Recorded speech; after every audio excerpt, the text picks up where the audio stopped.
Assalamualaikum warahmatullahi wabarakatuh. Selamat datang diucapkan kepada siswa-siswi kelas 11 MIA SMA Negeri 2 Palembang pada pertemuan yang pertama belajar daring kita. Sesuai dengan silabus yang sudah dibagikan bahwa materi pertama kita untuk kelas 11 ini adalah dinamika rotasi dan kesetimbangan benda tegar. Jadi apa saja yang akan kita pelajari pada materi ini? Kita akan segera memulainya. Mohon nantikan. Nah, istilah pertama yang kita pelajari adalah torsi. Apa itu torsi? Sebelum kita menyimpulkan pengertian dari torsi, coba lihat ilustrasi atau gambar, di mana ini adalah gambar dari pintu yang bisa dilihat dari atas ataupun dari samping. Nah, coba Anda semua melakukan percobaan mendorong dan menarik pintu. Jadi, agar pintu bisa terbuka, maka kita harus memberikan suatu gaya. Nah, jika kita perhatikan, pintu itu memiliki engsel. Nah, engsel ini memberikan keluasan untuk pintu agar dia bisa berputar. Nah, apabila kita memutarnya tepat pada engselnya, apakah pintunya bisa terbuka? Atau jika kita mendorong pintu tepat di bagian sini, di bagian antara gagang depan dan gagang belakang, apakah pintunya bisa terbuka? Jawabannya tidak ya. Nah, jadi pintu itu bisa terbuka ketika kita mendorong di tempat yang seharusnya. Nah, jadi suatu gaya atau suatu gaya yang menyebabkan suatu benda bisa berputar pada poros tertentu. Jadi ingat, dia harus berputar pada suatu poros, itu disebut dengan torsi. Jadi torsi adalah gaya yang menyebabkan suatu benda berputar terhadap suatu poros. Nah, di sini yang menjadi poros adalah engsel pintunya.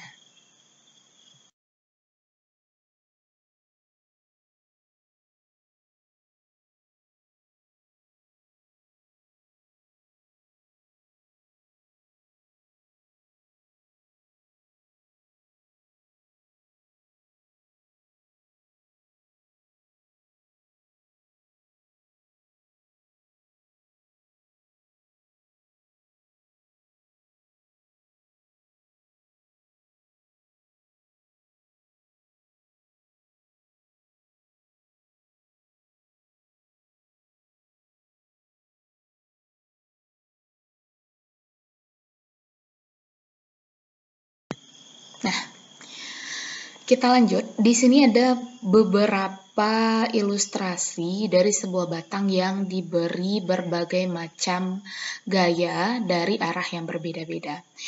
Yang pertama, kita lihat gambar di kiri atas. Nah, itu arah gayanya ke atas. Nah, yang ada tanda bulat putih itu dianggap sebagai porosnya ya.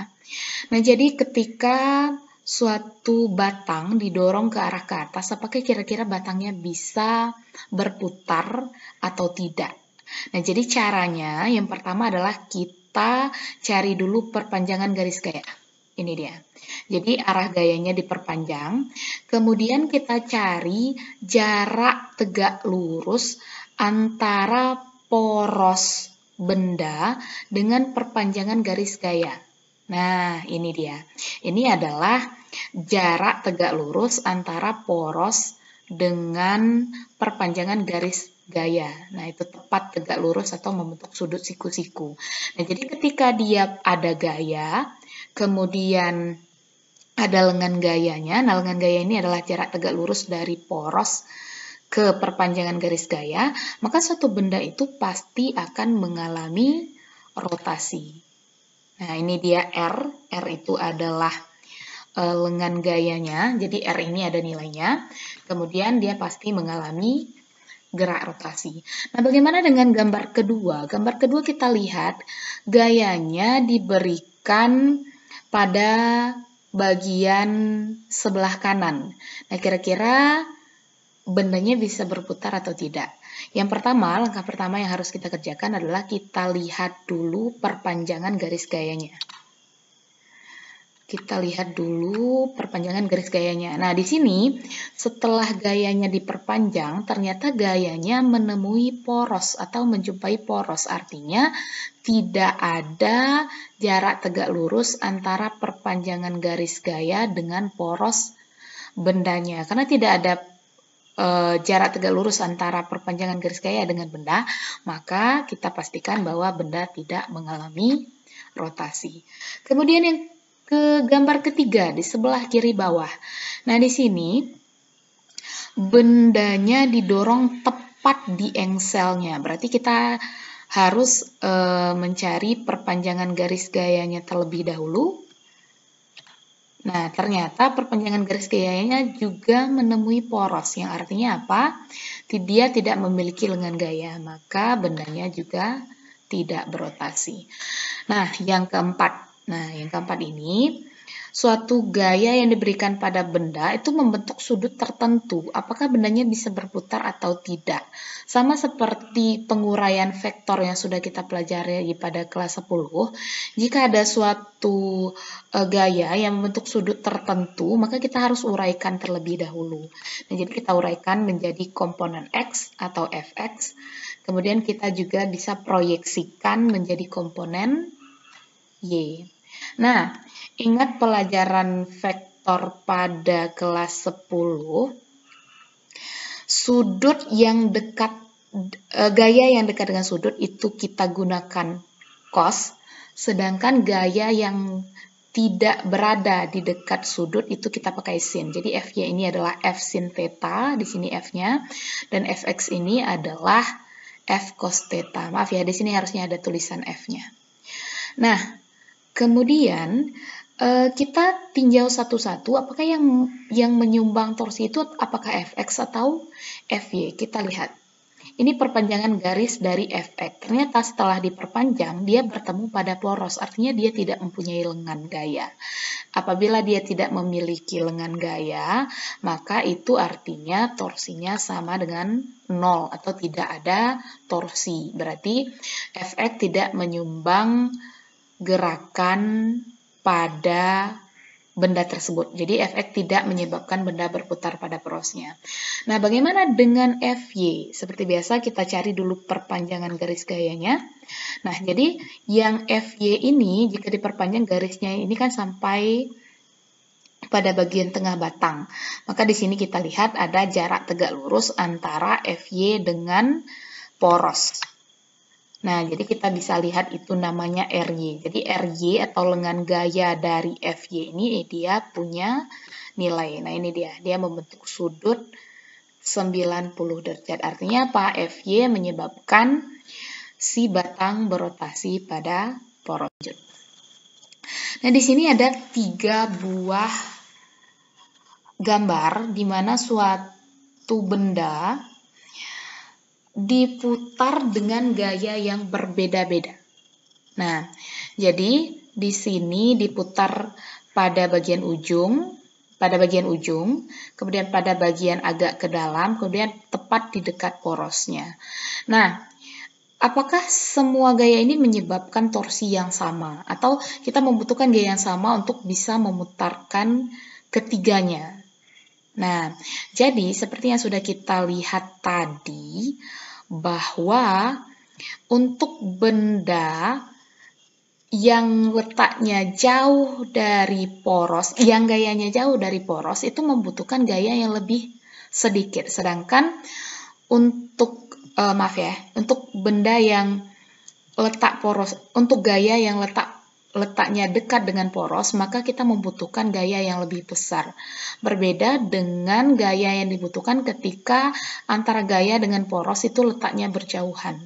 Jadi semakin jauh letak antara suatu gaya dengan poros perputaran benda tersebut, maka gaya yang dibutuhkan akan semakin kecil. Artinya apa? Antara gaya dengan lengan gaya atau jarak tegak lurus dengan poros itu memiliki hubungan berbanding terbalik. Nah, jadi dapat kita simpulkan bahwa torsi yang bekerja pada suatu benda sebanding dengan perkalian antara lengan gaya dengan gaya yang bekerja. Artinya di sini antara lengan gaya dengan gaya itu memiliki hubungan berbanding terbalik. Artinya semakin besar lengan gayanya, maka gaya yang dibutuhkan akan semakin kecil.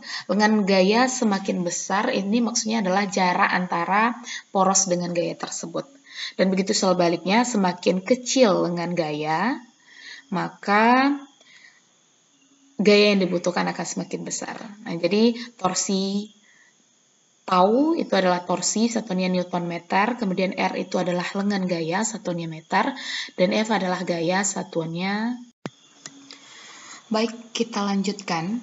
Tadi kita sudah membahas bagaimana suatu gaya dapat menyebabkan suatu benda bisa berputar pada suatu poros dengan beberapa syarat yang harus dipenuhi. Misalnya ada lengan gaya, kemudian juga ada gayanya. Lengan gaya ini harus memiliki jarak tegak lurus dengan perpanjangan garis gaya, atau antara poros dengan gaya itu harus punya jarak tegak lurus. Nah, kira-kira bagaimana cara kita menentukan arah perputarannya? Jadi kalau perputaran pasti itu ada dua arah, ada searah dengan jarum jam dan ada yang berlawanan dengan arah jarum jam. Nah, jika kita tidak bisa membayangkan arah perputaran suatu benda kemana, itu kita bisa menggunakan kaidah tangan kanan. Nah, jadi telunjuk itu kita gunakan sebagai penunjuk lengan gaya. Nah, jadi dimulai dari poros perputaran benda, kemudian telunjuk kita arahkan ke arah gayanya. Kemana arah gayanya? Karena di sini gayanya berada di sebelah kanan dari poros, maka kita menunjuk ke sebelah kanan. Kemudian kita lihat arah gayanya. Arah gayanya ke atas atau ke bawah. Nah, ternyata di sini arah gayanya itu ke atas. Berarti kita menggunakan jari tengah yang arahnya ke atas, sehingga didapatkan bahwa arah ibu jari itu arahnya ke atas. Kita lihat di sini. Jika arah ibu jari ke atas berarti dia positif, dan jika jarak arah ibu jari ke bawah berarti dia negatif. Nah, di sini juga ada aturan untuk arah dari rotasi. Jika dia positif berarti dia berlawanan arah jarum jam. Ini dia.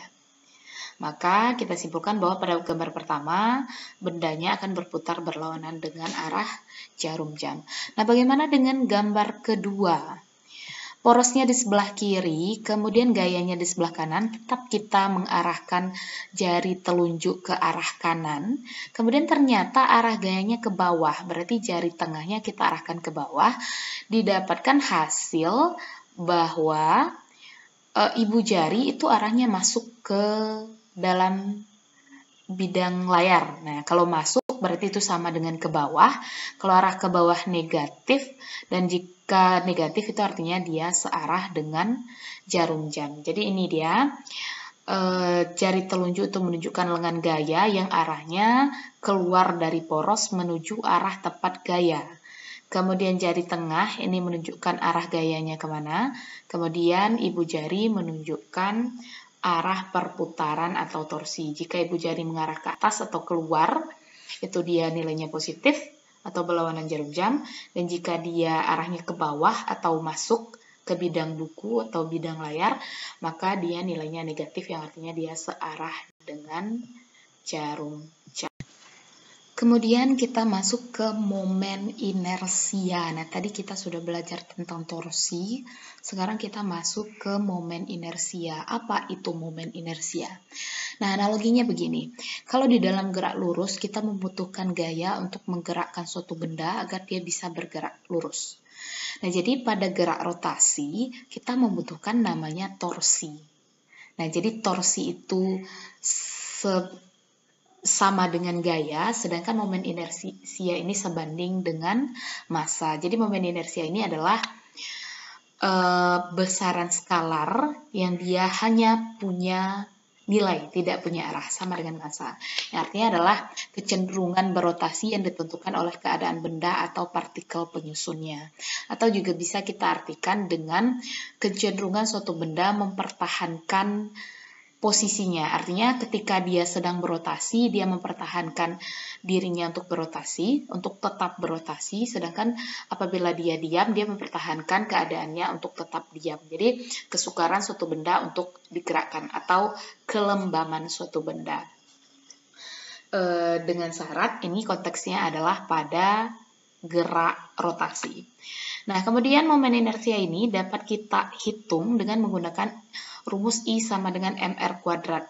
Nah, rumus I sama dengan mr kuadrat ini hanya berlaku untuk benda yang dianggap sebagai partikel. Kalau bendanya misalnya bola, tabung, batang pejal, itu beda lagi momen inersianya. Nanti akan dibagikan. Nah, kemudian I ini adalah momen inersia yang satuannya adalah kilogram meter kuadrat karena dia merupakan perkalian dari massa dan jari-jari. Jadi R itu adalah jari-jari rotasi. Nah, jika kita berbicara jari-jari rotasi, berarti R ini kita hitung dengan mengukur jarak dari pusat rotasi ke tempat si benda itu berada. M ini adalah massa partikel. Nah, semua satuannya ini dalam satuan internasional. Ingat, massa itu satuan internasionalnya kilogram. Kemudian R, dia merupakan besaran panjang, berarti satunya harus meter. Nah, bagaimana beberapa partikel yang dihubungkan dengan batang tak bermassa mengelilingi suatu poros? Misalnya seperti ini. Ada M1, ada M2, ada M3, ada M4.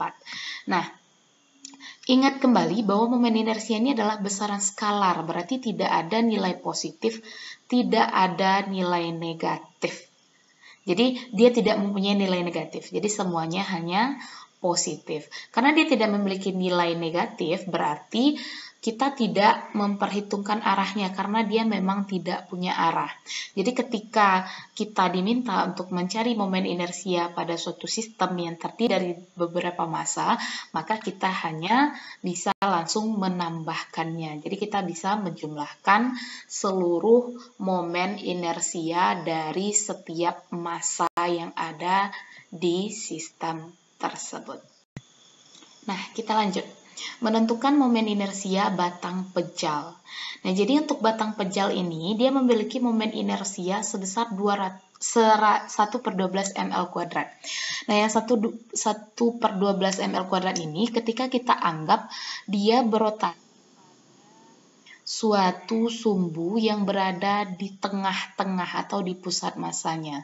Nah, bagaimana ketika muncul pertanyaan berapa momen inersia suatu batang pejal ketika dia berotasinya pada ujung? Nah, ini dia.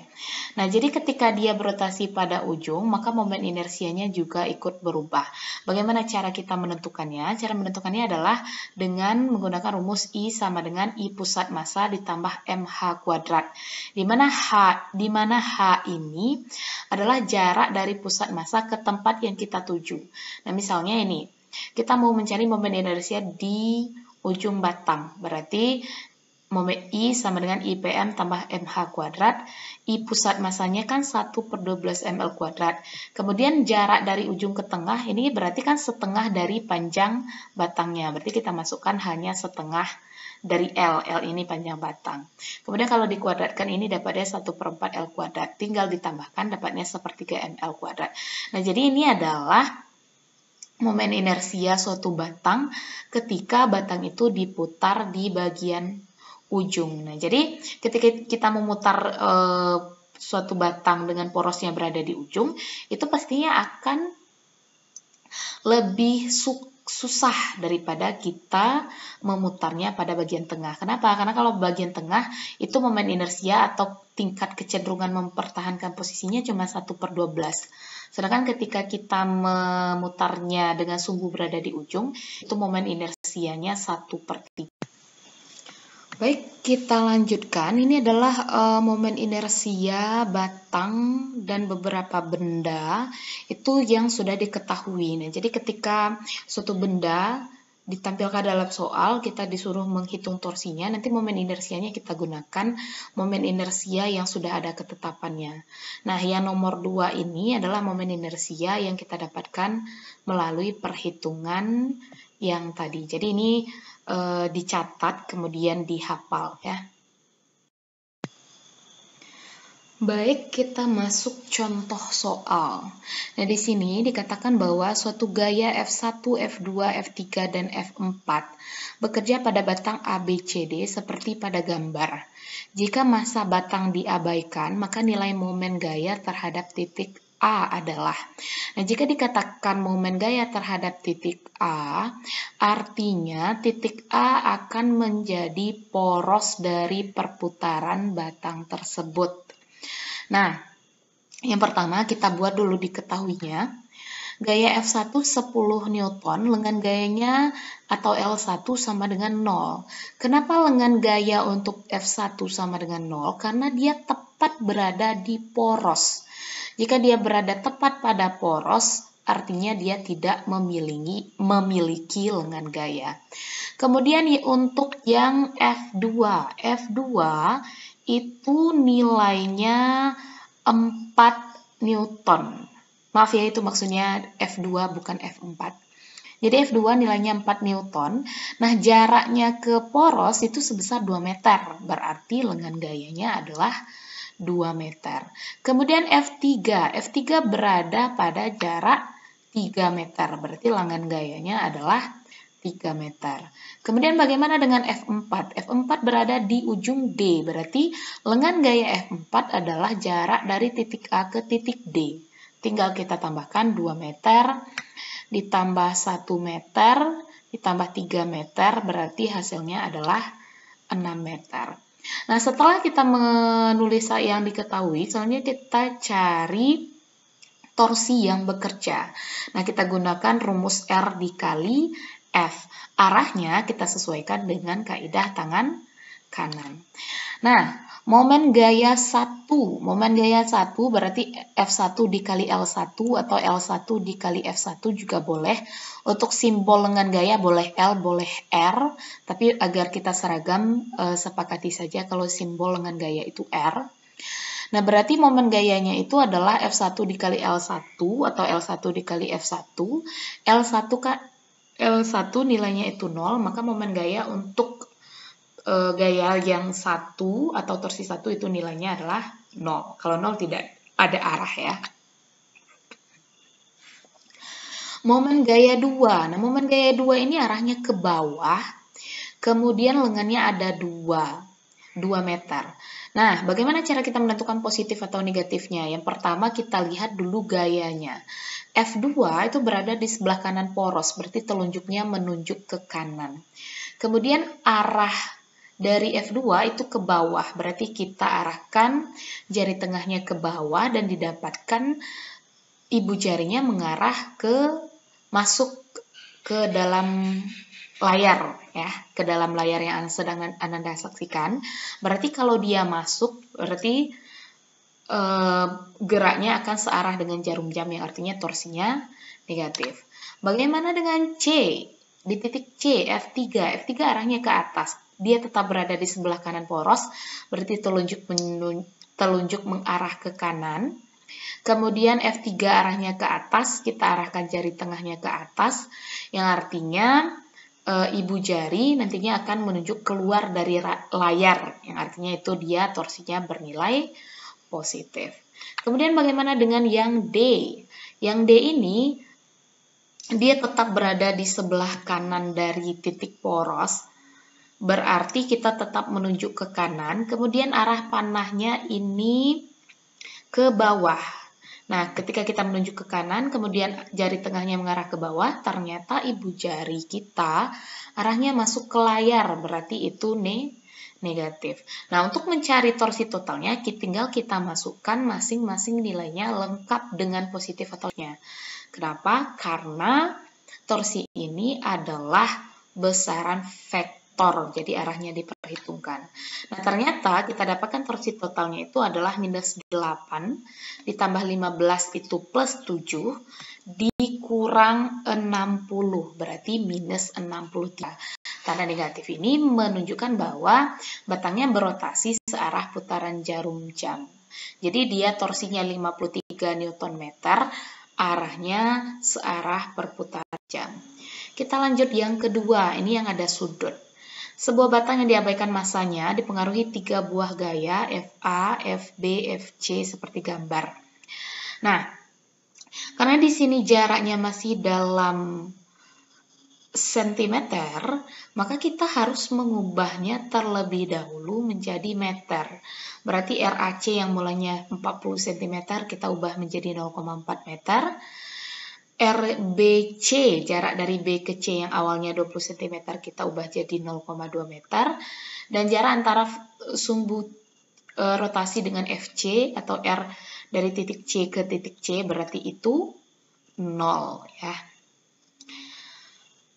Kemudian kita lanjutkan momen gaya di titik A. Nah, pusat rotasinya kan ada di titik C, berarti titik A berada di sebelah kiri titik C, berarti jaraknya itu sama dengan jarak dari A ke C. Jarak dari A ke C adalah 0,4 meter, maka arahnya negatif. Kenapa? Karena pusat rotasi di C, berarti kita memulai menunjuk jari telunjuk itu ke arah kiri.